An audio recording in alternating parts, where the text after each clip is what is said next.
Hi guys, this is your channel Stat and Math Tutorial in a new video. Today I will talk about one-to-one functions or injective functions.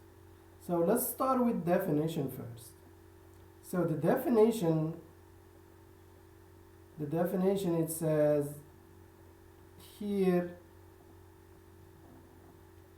if f is one-to-one function, if f of a equals f of b applies a equals b.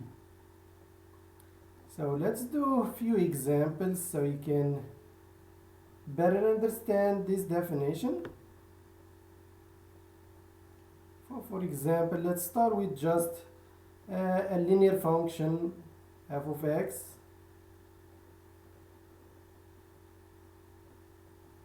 equals x plus 1. And this is one-to-one function. So let's prove it. So f of a equals f of b. This should be f of b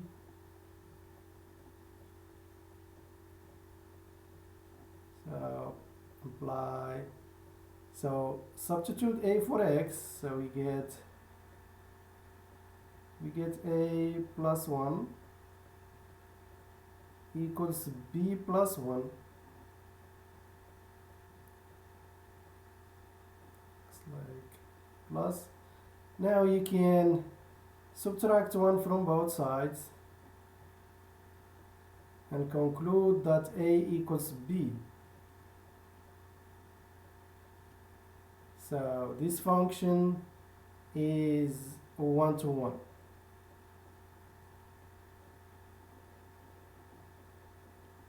Okay, another example. F of x,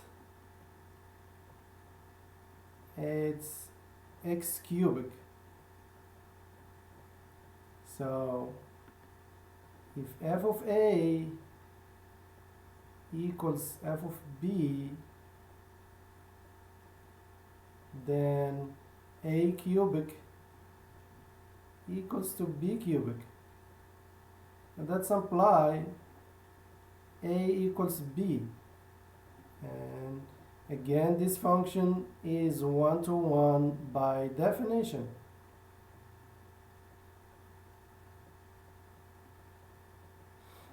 Another example, f of x equals 1 over x. So if f of a again equals f of b, a and b are not equal to 0, so x is not equal to 0 here. So that's mean 1 over a equals 1 over b, and that's apply a equals b. So this function again, it's one-to-one.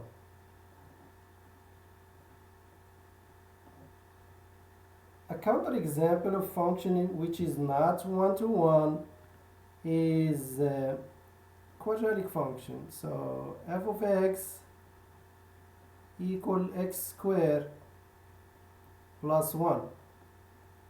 So this is not one-to-one, and you don't have to prove it. Use the definition. You just need a counterexample. So counterexample, what's f of 1? So f of 1 is 1 squared plus 1, which is 2. And what's f of negative 1? F of negative 1, it's negative 1 squared plus 1 equals 2. So now we have f of 1 equals f of negative 1, but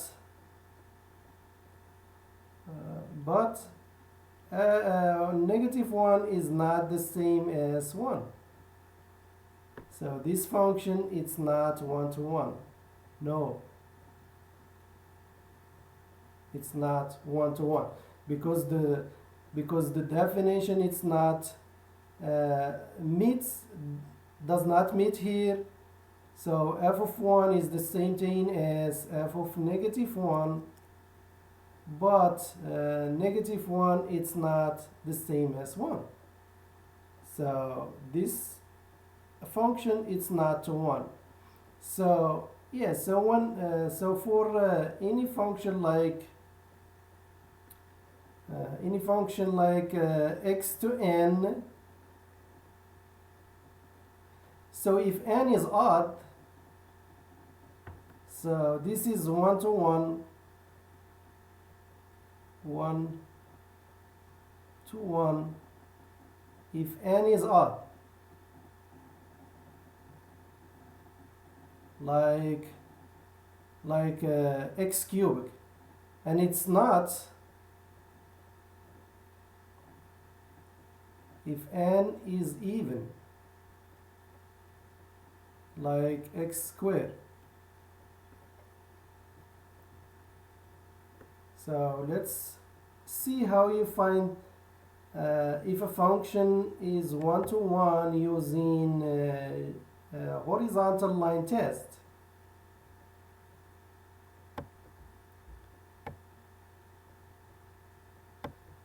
So the horizontal line test says if no horizontal line intersects the graph more than once, then the function is 1 to 1.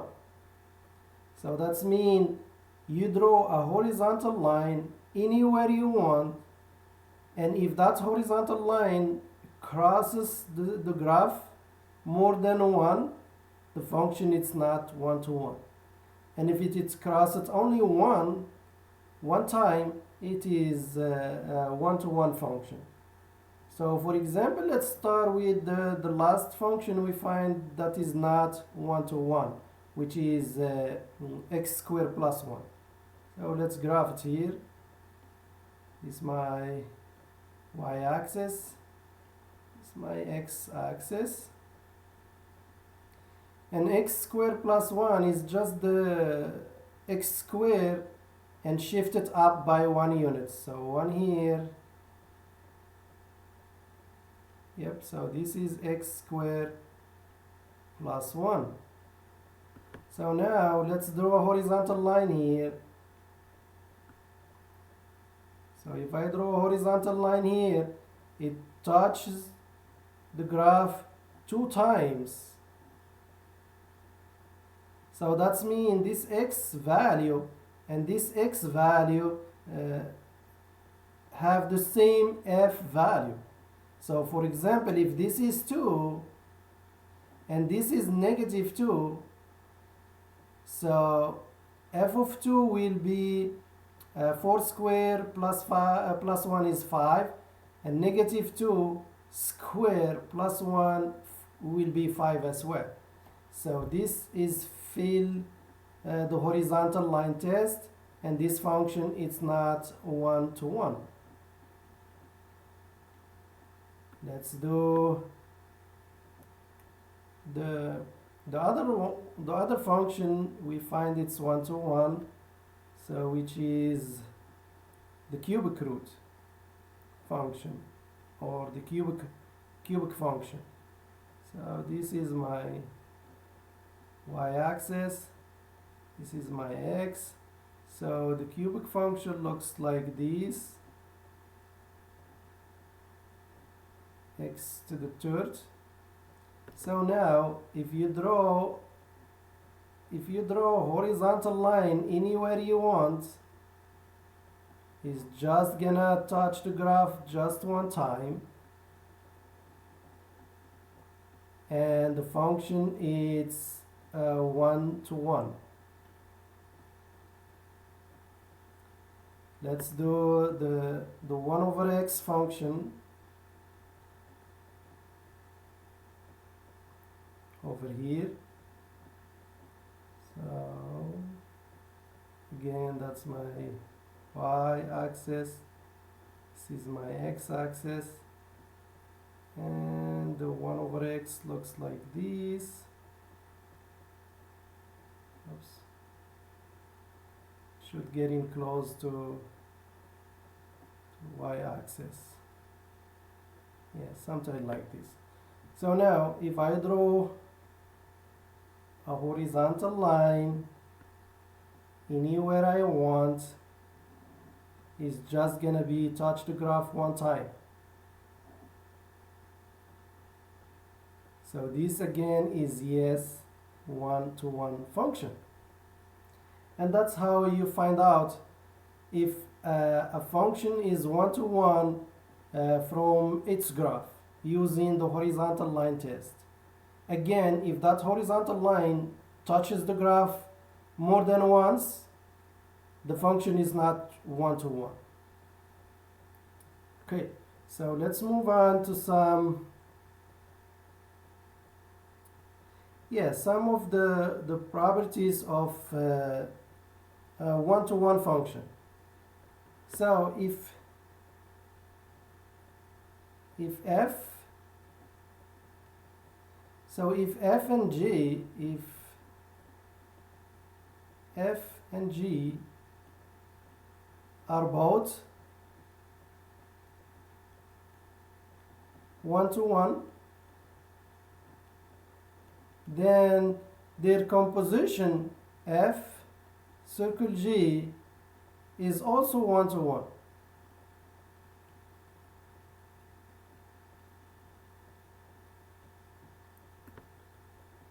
So if f and g are both one-to-one, then their composition is also one-to-one. So let's prove it. So f o g of a equals f o g of b. So that's mean it's f applied to g of a equals f apply of g of b. So f is one-to-one function. So by definition, g of a it's the same as g of b. Why that? Because f is one-to-one. And since g is one-to-one also, then a equals b. So here, because since f is one-to-one, and since g is one-to-one again, then a equals b, and that's the end of the proof. So yeah, this is some properties of a one-to-one function. So if two functions are one-to-one, if you compose them with each other, you get another function which is one-to-one. Now let's move on to some other properties, but first let's do some definitions here. So the first definition here, so f is strictly increasing. So f strictly increasing function. If a is less than b, then f of a is less than f of b for all a and b's in the domain. And if f is strictly decreasing, then if a less than b, then f of a is greater than f of b for all a's and b's in the domain. So for example, let's find out just like a simple linear equation. So this is not, looks like, yeah, so let's do, this is my x, this is my y axis, and this is my x axis. So let's find, this is my function, my linear function, and you can see it's increasing, so it's strictly increasing because the slope here is positive. So if I get a somewhere in here, so if I get a here, so this is a, and b, and a is less than b, so b somewhere in here.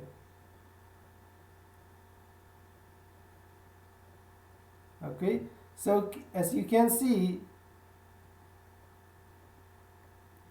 f of a, it's right here. This is f of a, and this is f of b. So f of a, it's less than f of b. But if the function is strictly decreasing, you can do the same thing, just linear function, and it's line decreasing here. So this is y, and this is my x.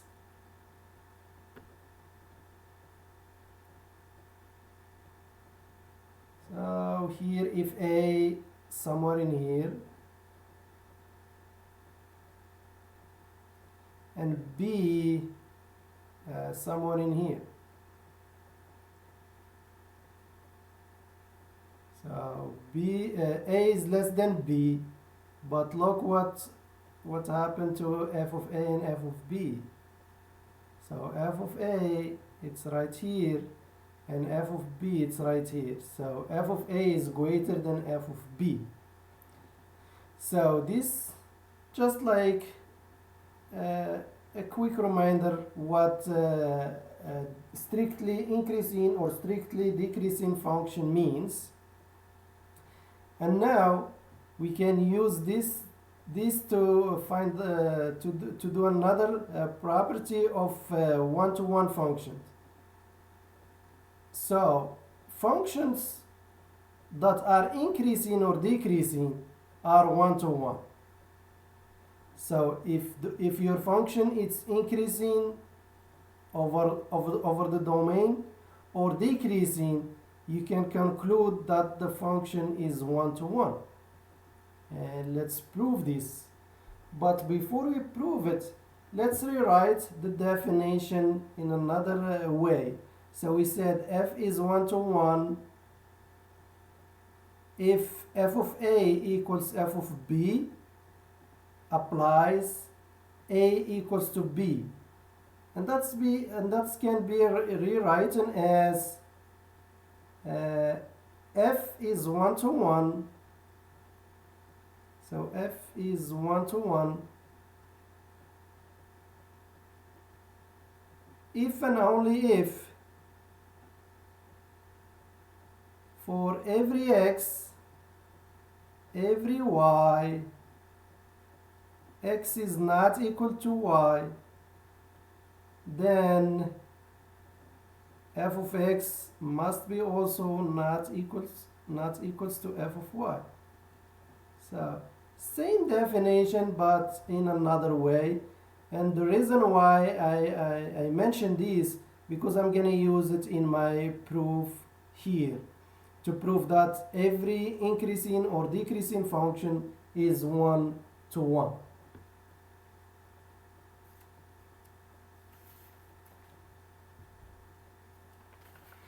So let's start with the proof. And I need just more space here.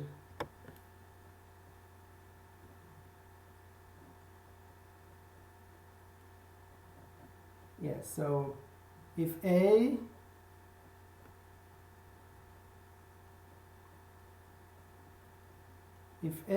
is not equal to B,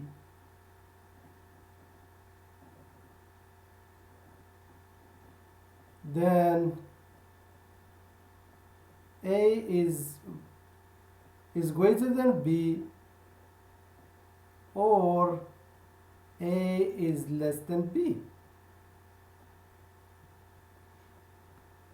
So now it's proved by cases here. So suppose f is increasing.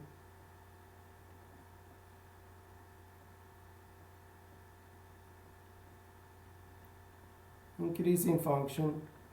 And the first case, if a is greater than b, then f of a is greater than f of b, because f is increasing. So first case here. Second case here, if a is less than b, then f of a is also less than f of b. And you can see in both cases, f of a it's not equal to f of b.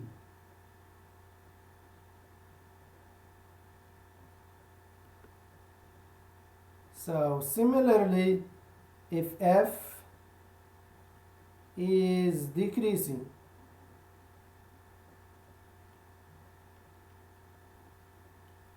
so first case, a is greater than b, then f of a is less than f of b. If a is less than b, then f of a is greater than f of b. And if in both cases f of a is not equal to f of b, and that's the end of the proof. So every decreasing or increasing function, it's one-to-one. And that's a very handy property, because that leads us to another test. It's called the sign of the derivative test. So first of all, let's recall what's the sign of the derivative of a function told us about the function. So if f prime of x it's greater than 0 for all x in the domain, then f is increasing function.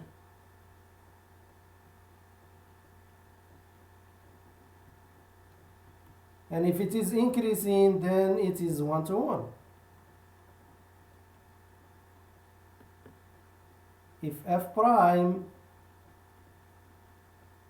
less than 0 for all x in the domain, then f is decreasing.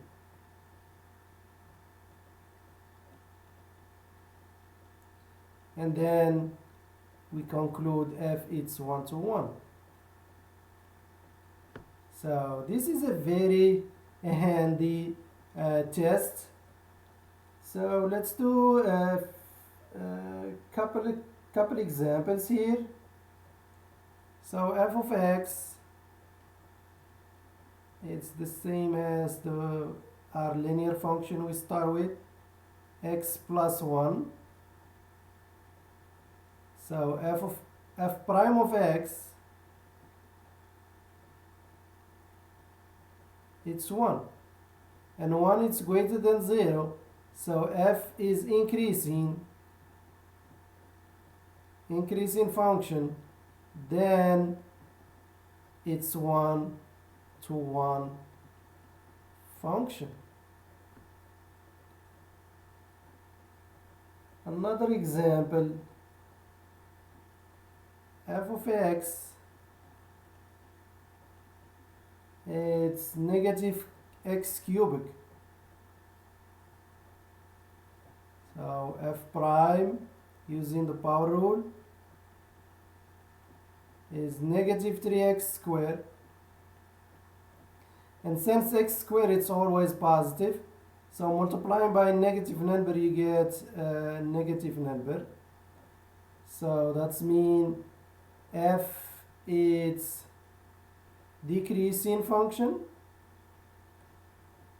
and we can conclude f is one-to-one function. So at the end, just recall the definition of one-to-one function. So if f of a equals f of b, then a must be the same as b. Then you can check one-to-one function from their graphs by using the horizontal line test. If that horizontal line test touches the graph only one time, then f is one-to-one. And also, every increasing or decreasing function is one-to-one. And you can use the sign of the derivative to prove that. So if f prime is greater than 0 for all x in the domain, then f is increasing function, which means it's one-to-one.